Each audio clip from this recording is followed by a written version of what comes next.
महाबळेश्वरसह वेण्णा लेक परिसरामध्ये थंडीचा कडाका वाढलाय। इथल्या नौका विहाराकरता प्रसिद्ध असलेला हा वेण्णा लेक जेटीसह लिंगमळा परिसरात देखील दवबिंदू गोठलेले आहेत। वेण्णा लेक परिसरामध्ये सोमवारी रात्री ते बुधवारी पहाटे 4 पर्यंत खरं तर जवळपास तापमान 4 अंशापर्यंत खाली गेलं होतं।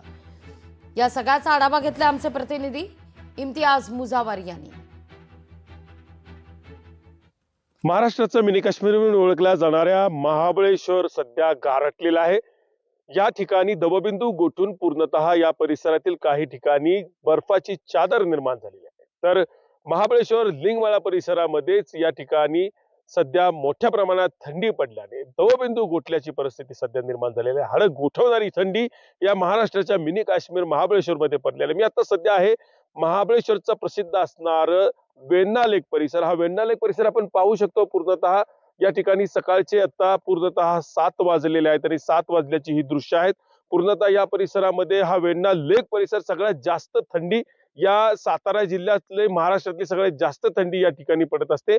या परिसरामध्ये पूर्णतः गाड्यांच्या छतावर देखील दवबिंदू गोठून त्या ठिकाणी एक बर्फाची चादर निर्माण झालेली आहे। एकंदरीतच या परिसरामध्ये पूर्णतः थंड वातावरण असल्याने या ठिकाणी पूर्णतः पर्यटक नसल्याने पूर्णतः शुकशुकाट वाटत आहे। मात्र महाबळेश्वर परिसरामध्ये आता सध्या मोठ्या प्रमाणात थंडीचा कडाका पडलेला आहे। सातारा जिल्ह्यात तब्बल 9 डिग्री सेल्सिअसचं तापमान नोंदवलं गेलेलं आहे। तर महाबळेश्वरच्या या वेण्णा लेक परिसरामध्ये 5 डिग्री सेल्सिअसचं तापमान नोंदवलं गेल्यामुळे या ठिकाणी दवबिंदू गोठल्याने बर्फाची चादर त्या ठिकाणी दिसून येत आहे। त्यामुळे आता पर्यटक देखील या थंडीचा मजा लुटण्यासाठी आलेले आहेत। मात्र सकाळची पहाटेची थंडी या ठिकाणी मोठ्या प्रमाणात असल्याने या परिसरात पूर्णतः शुकशुकाट दिसत आहे। इम्तियाज मुजावर, लोकशाही मराठी, सातारा। लोकशाही मराठी ऐका, पहा, जागरूक रहा।